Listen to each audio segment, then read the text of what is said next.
Hey YouTube, there's a blood moon coming. I'm going to talk about the different colors it can take, how you can best enjoy it, but of course, most importantly, why you shouldn't be scared of the ominously titled blood moon. It's actually something far more romantic than that.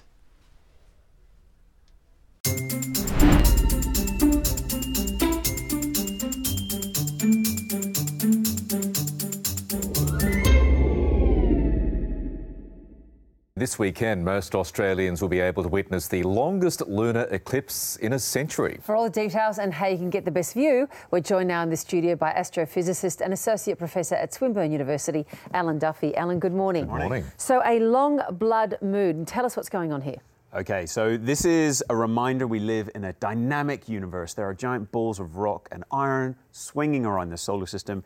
You'll see this at 5:30 a.m. tomorrow.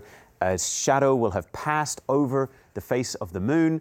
That's actually the moon passing into our shadow. Okay. And at 5:30 a.m., we will be in a perfect line from the sun, the earth, and the moon.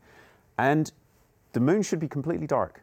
But famously, of course, it won't be. It will be a blood red. And that's because sunlight scatters through the Earth's atmosphere, bends in its direction, and reflects off that now darkened moon.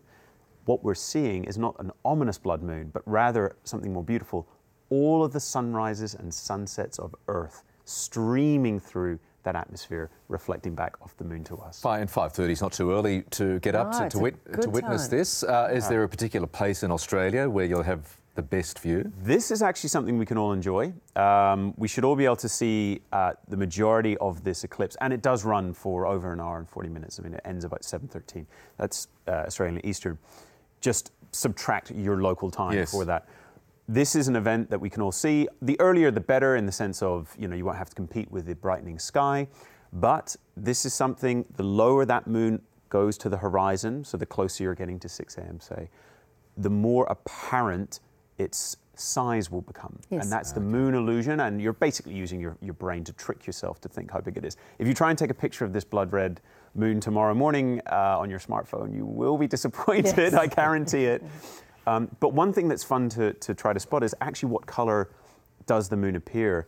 It's blood red if there's a lot of dust in the atmosphere from volcanoes. I suspect we've not really had many events recently. I think it's going to be closer to an orange, maybe a man salmon pink. I don't know. We'll have to see. A man salmon pink.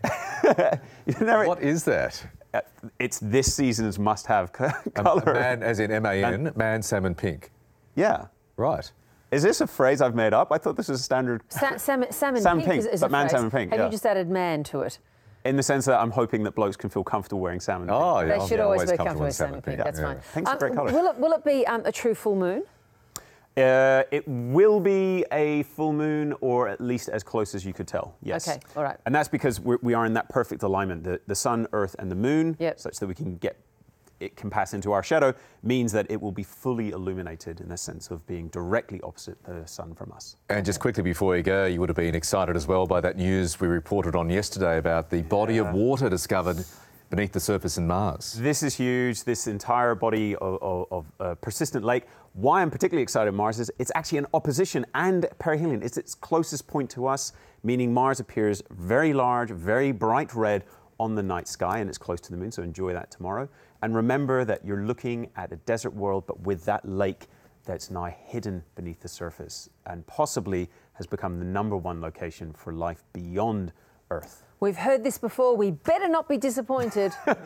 Come on. I'll send the drill crew. Bruce Willis will go looking for drill, 1.5 kilometre underground. Matt Damon will join him. What is it about humans? We want to drill out our North Pole as well. Now we're going to go and drill out some other planet's South Pole. But this one's at least for science. Oh, it's for science. Okay.